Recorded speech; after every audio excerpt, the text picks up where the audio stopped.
Un téléspectateur nous a envoyé dernièrement ce message en forme de slogan avec Macron, la France bâillonnée, avec TV Liberté, la France libérée.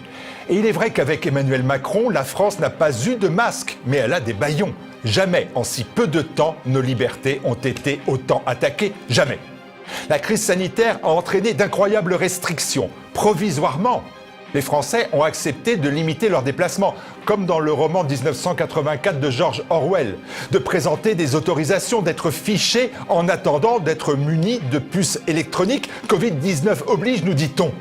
Peut-on le croire quand dans le même temps, scandaleusement, le porte-parole du gouvernement Sibeth Ndiaye a voulu imposer une information officielle validée par le gouvernement, des infos choisies par les amis de M. Macron dans la presse appartenant aux amis de M. Macron.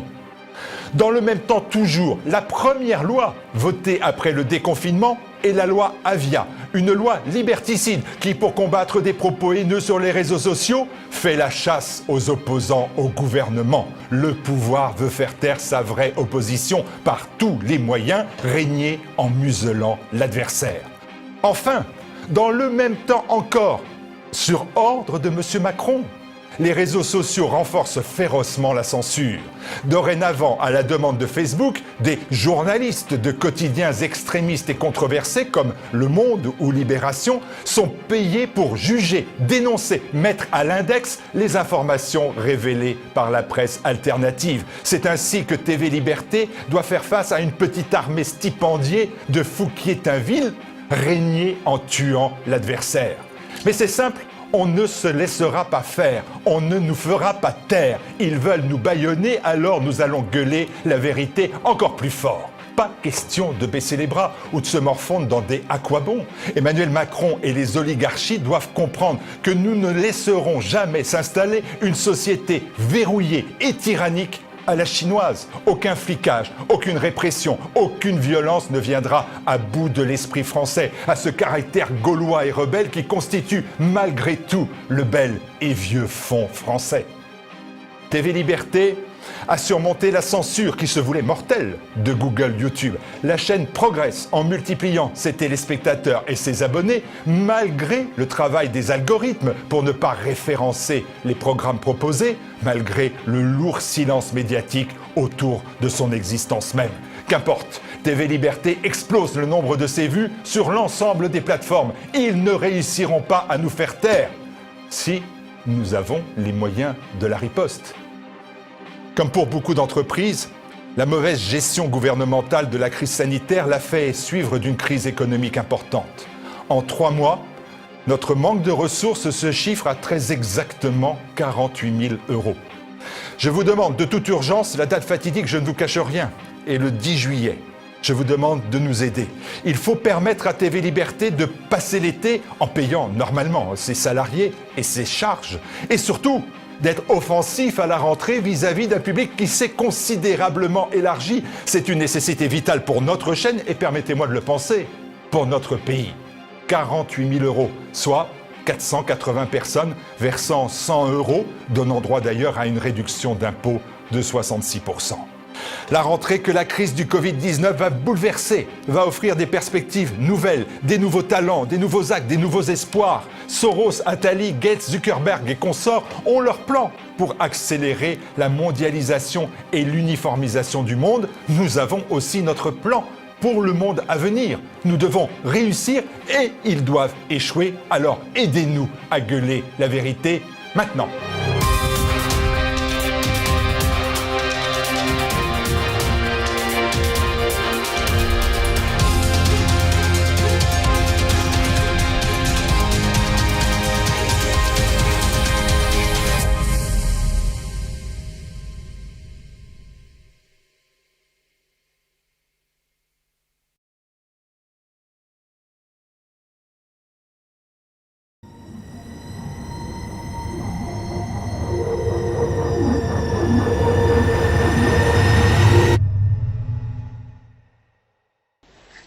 Ne nous voilons pas la face.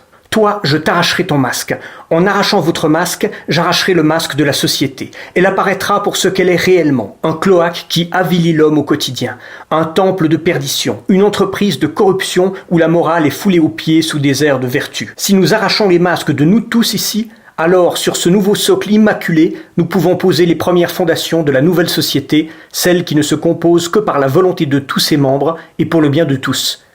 Écrivait le dramaturge suisse Dominique Ziegler dans sa pièce de théâtre Le Trip Rousseau, librement inspirée des Confessions de Jean-Jacques Rousseau. Alors je ne sais pas comment vous vivez cette période, mais en ce qui me concerne, j'ai un peu de peine à m'habituer au port du masque.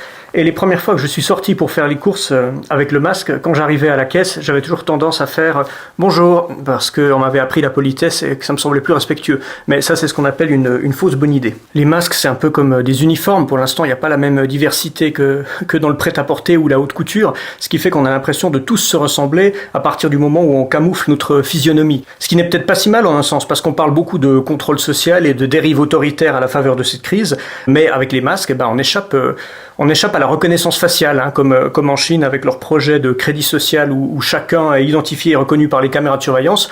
Ça fonctionne plus. Ce qui est dérangeant par contre dans cet anonymat de masse et cette neutralité générale, c'est que non seulement on se reconnaît plus les uns les autres, mais on n'arrive plus non plus à identifier ou percevoir correctement nos émotions. Par exemple, là je suis méditatif, là je jubile, là je suis mélancolique, là je suis un petit peu lubrique.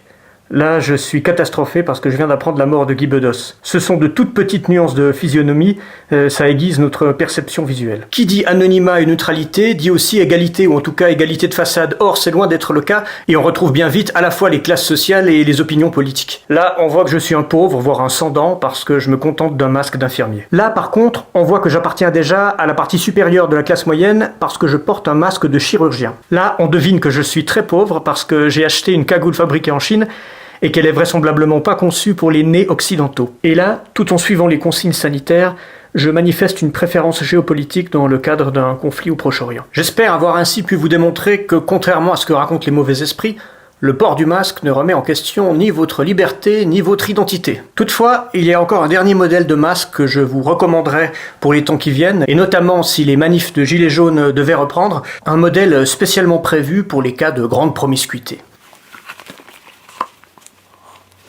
Ce sera tout pour aujourd'hui. Bonsoir. Bonsoir.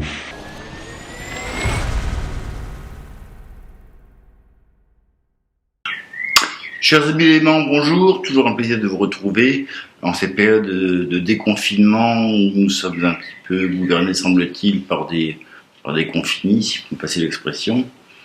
Aujourd'hui, à l'honneur, qui d'autre que le baron Frankenstein ou le professeur Tournesol, c'est-à-dire le professeur Éric Raoult, qui est à sa façon devenu un petit peu une rockstar, ce qui m'a donné l'idée de quelques réinterprétations de cette guitare, dont vous pardonnerez les fausses notes que je vais en sortir. On va commencer par une réécriture de Clapton, le duc de Clapton, un des premiers avant Jean-Marie Le Pen à s'interroger sur les bienfaits du vivre ensemble de l'immigration d'Angleterre, ce qui lui a causé quelques soucis. Donc voilà pour les mélomanes.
Yeah, chloroquine.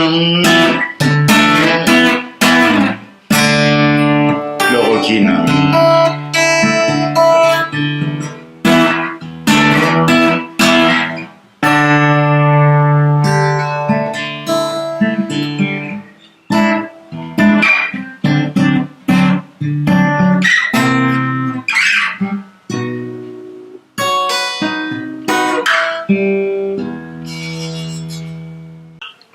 Et une petite dernière pour la route, sachant qu'à Marseille, on ne repart pas sur deux jambes.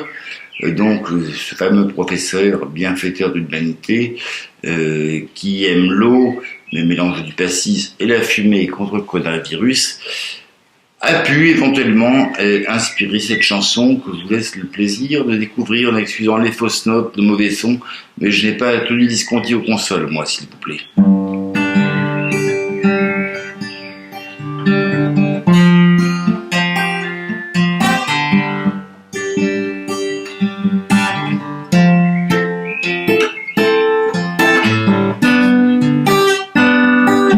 Out on the wall.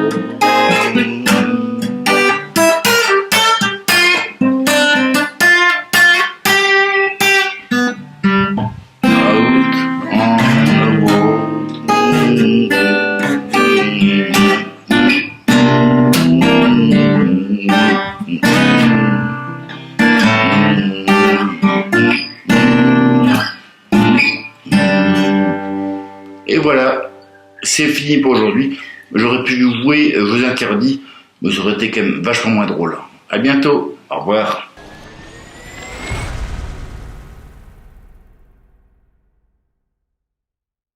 Désormais il fait beau en ce joli mois de mai. C'est le temps des réjouissances et des divertissements. Après le divertissement du confinement, le divertissement du déconfinement. De nouveaux masques sur d'autres masques. Et en poursuivant notre série des rendez-nous, rendez-nous maintenant donc les sabatiers Patrick et Robert, l'animateur de première partie de soirée et le romancier populaire de première partie de rayon. Vous qui nous regardez, ce soir tout peut arriver. Vous entrez dans la danse, c'est votre jour de chance. Du cinéma, des chansons, des cadeaux, c'est beau. Lumière, micro, caméra, et voilà le show. Vous qui nous regardez, nous allons vous faire rêver avec tous nos invités ce soir. Chez vous, pendant 1 heure, oui, vous, soyez à l'heure, c'est le porte-bonheur.